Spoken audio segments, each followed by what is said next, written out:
you just kill it. Right. I'm sorry, you don't kill it. You don't. There's no killing Banish. here. There's no killing. And you banish it. You dispose of the ink. Yeah. That's as graphic as we get. Erase. You erase it from all existence. You No, okay. wash away.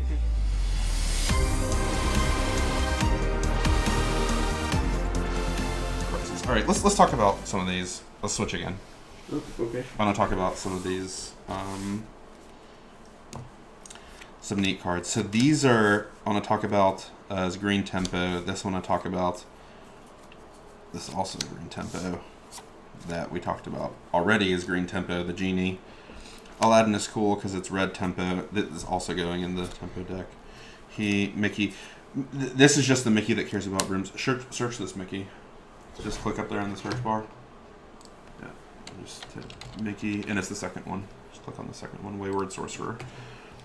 So this is the guy. So brooms cost one less to play. That's just the example of where subtype broom matters on characters. Can you make things free by doing that? Well, there's no broom that costs one, but theoretically, yes. Okay.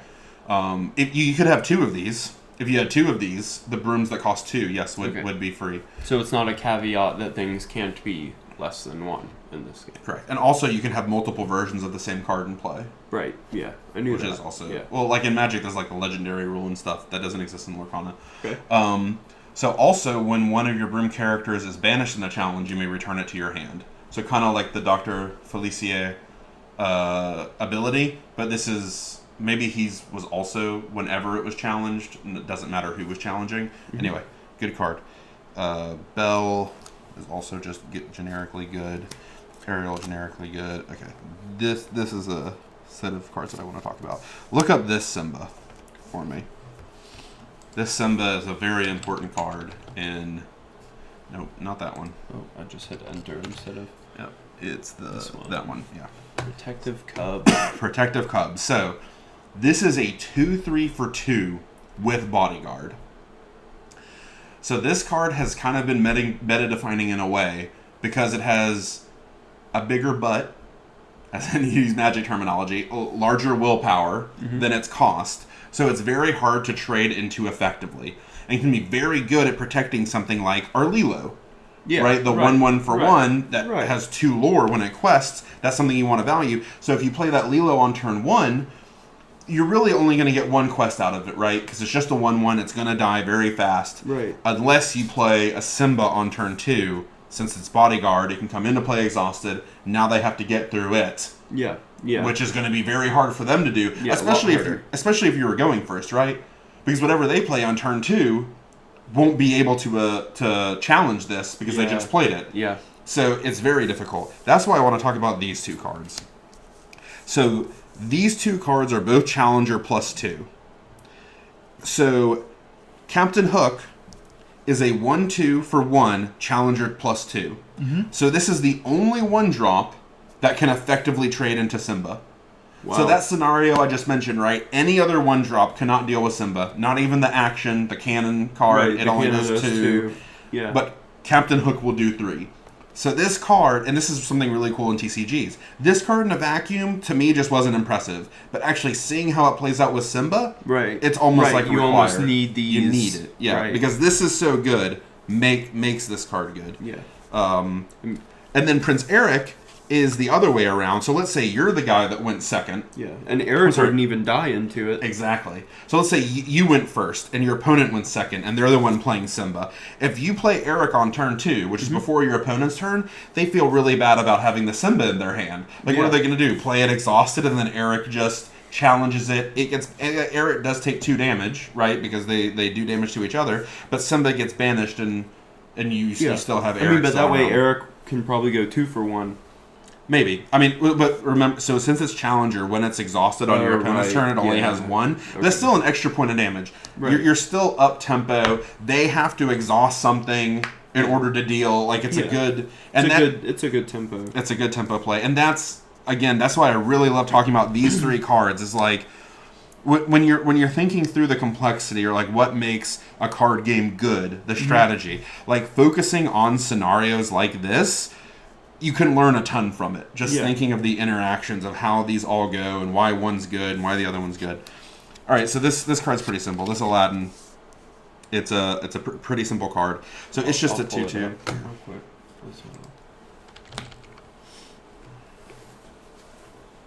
It's the second. Yeah, you're right. Yep.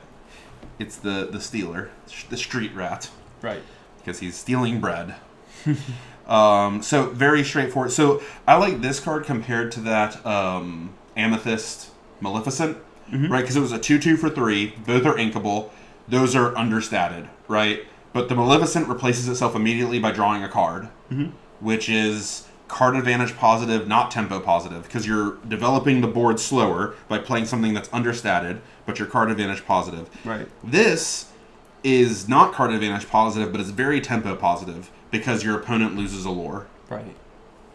So it can start, and we'll see with these green cards, which is why I want to build what I'm calling green-red tempo, is the idea is you play a bunch of stuff that's very efficient and punishes your opponents for trying to slow you down and challenge, and then your high-end, like you probably play the Maleficent just because it's broken, but you also just play the Breath of the Dragon, just the 5-cost banish something, because like if they play something big, which could beat your lower tempo stuff, you just kill it.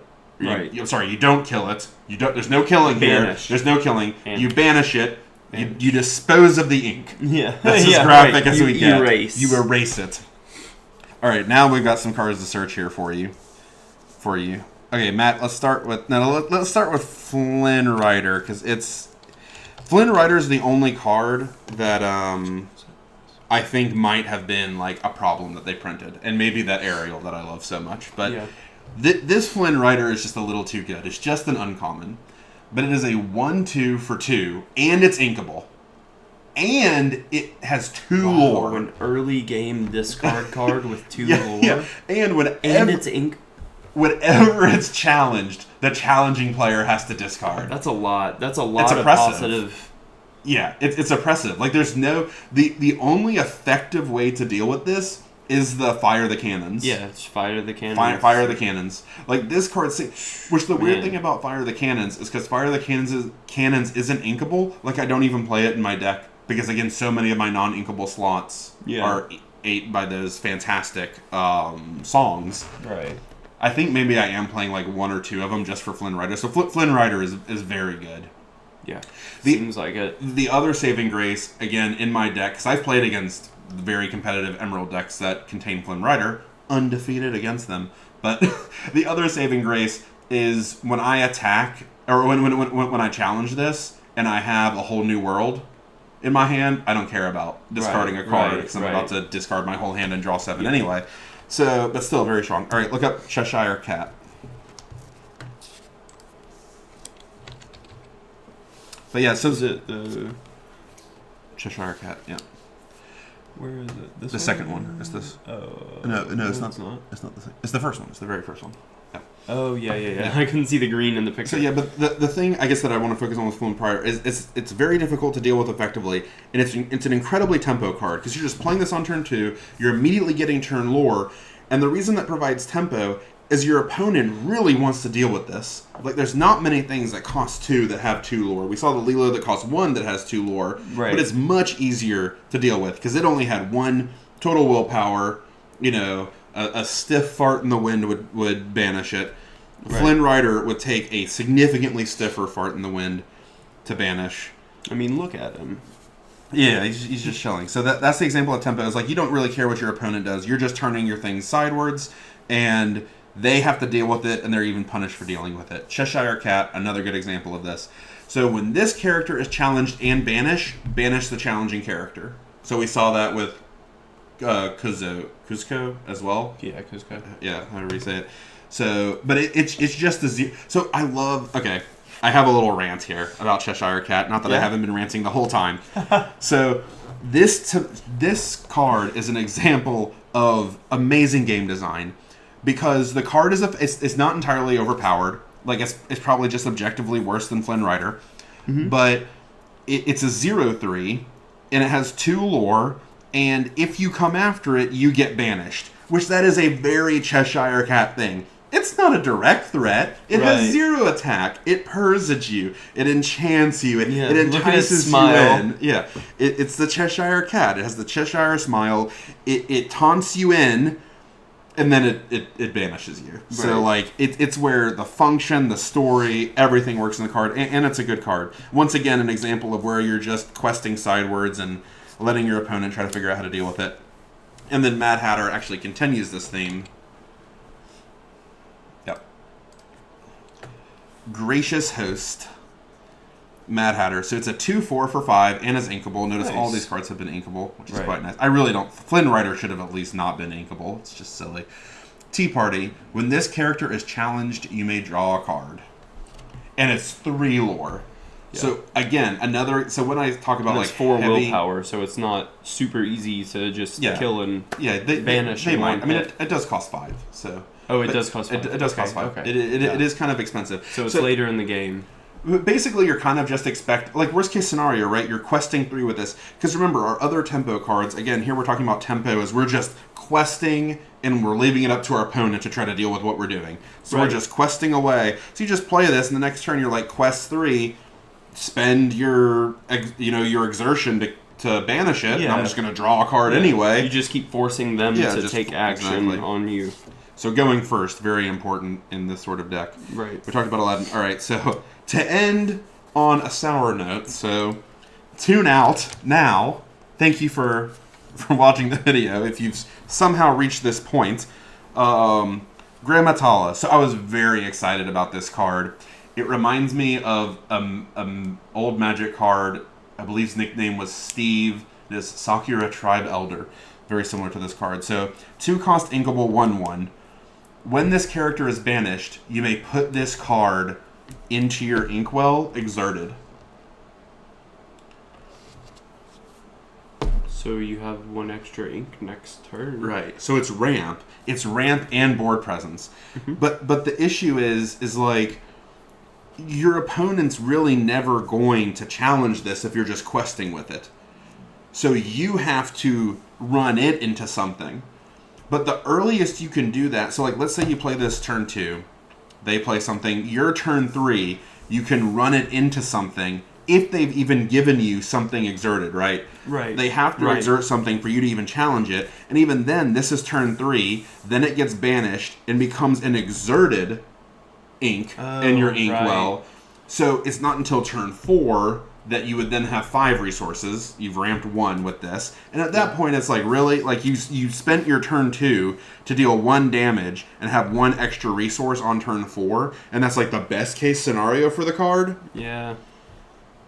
I mean, So- maybe later on there'll be something that... Yeah, I don't know. I really like the card and the idea. I just don't think Yeah. the way that Lorcana works, that it It's really as good works as that it way. seems. Yeah. Yep. All right. Well, we did it. All right. Thank you, everyone, for joining us. I hope you enjoyed this. That last pack was spicy. Had a great time. That's what we like to see. Yeah. Yeah, that was a lot of fun. And yeah, we're gonna do our example game, and then we'll actually get into. Hopefully, we got enough cards here to actually make a second competitive deck. Yeah. I think we're pretty close. Pretty close. I wanted for to see sure, that yeah. Maleficent was big. Cuzco was pretty big. Now that'll slippery slope me into buying more of those on the secondary market. Yeah. Hopefully the prices will come down a bit as that reprint comes. And with the reprint coming, we will do giveaways of packs. We will do giveaways of starter decks. And we will definitely do more openings. Right. Because what better way to squander money than opening booster packs? of Opening TCGs. packs is one of the more fun things to do. Yeah, it's the best. All right, guys. See ya. Bye. Bye. We should have said choose. Tschüss. Yeah, tschüss. Auf Wiedersehen. Okay. Auf For a Wiedersehen. second, I was like, Na, wir müssen wegschmeißen, alles. Und sie... Oh, was? Du hast... What's thrown? I don't know. Sometimes I can speak in German, other times not.